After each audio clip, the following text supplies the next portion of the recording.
Hey everyone, you're watching VGO 40 and this is VGO Girl, and today we're going to take a look at the Airbender class. Now, this is from a guild alt that has an Airbender, and I trust their judgment pretty well. This particular character plays a lot of classes and does a really good job with it. So we're going to take a look at his Airbender and how he has it set up and some of the suggestions he has for playing. And if you have any comments about maybe ideas of better ways to play, please put it in the comments below and I will certainly pass it on, and it will help other players that come to look at the video. Okay, so looking at your skills, the most important two are Gale and Tornado Shock. Now, Gale generates 2 breath of wind, and Tornado uses 3 to cast, and you can store up to 6. So as a basic rotation, you need to cast Gale 3 times and then Tornado twice. As far as your engraving goes, you can see the engravings listed here.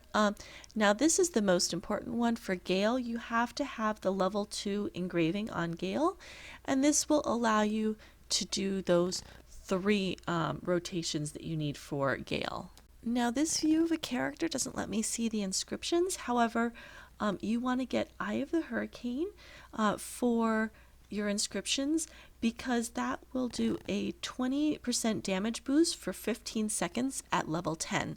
So that's really what you want to work on, probably primarily for your inscriptions. Beyond that, you want to work on your damage boosts and your crit boosts for the inscriptions, because those are the ones that are most important for the Airbender class. Okay, looking at mastery, you're going to want to start with Swiftness Gale as your primary, and when you have points left over that you cannot up Swiftness Gale anymore, put them into the other 2 just to help boost the stats, and then you can reset those other 2 to up Swiftness Gale when you get enough components.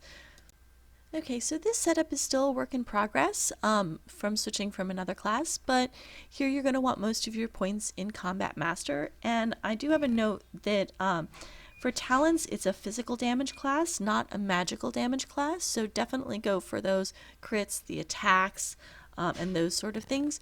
Now your top skill is going to be Dex, so you can put some things in there. Also go for AP, armor penetration, versus resistance penetration, RP. Also to note, on line 9, use physical damage, P damage, and not M damage for magical damage.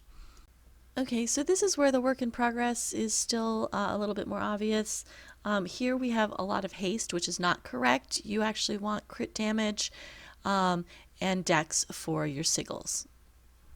Okay, just skimming over artifacts real quick. I just want to point out that, again, look for your attacks, things that up your attacks, your damage, and make sure that any talents that you have in here match the talents that are in your talent section. So here you can see there's a lot of red text because this is not my character, but you don't want all that red text at the top because that means that you don't have that talent and you're not going to get that bonus. And I apologize, I forgot to look at the runes, but again, you're going to want more of the dex, the crit rate, crit damage, and those sort of things as for what you're looking for under the runes section. I hope you found this helpful. If you have any questions, please feel free to ask in the comments. If I have any updates to this video, I will put it in the description. And we will see you next time in World of Kings.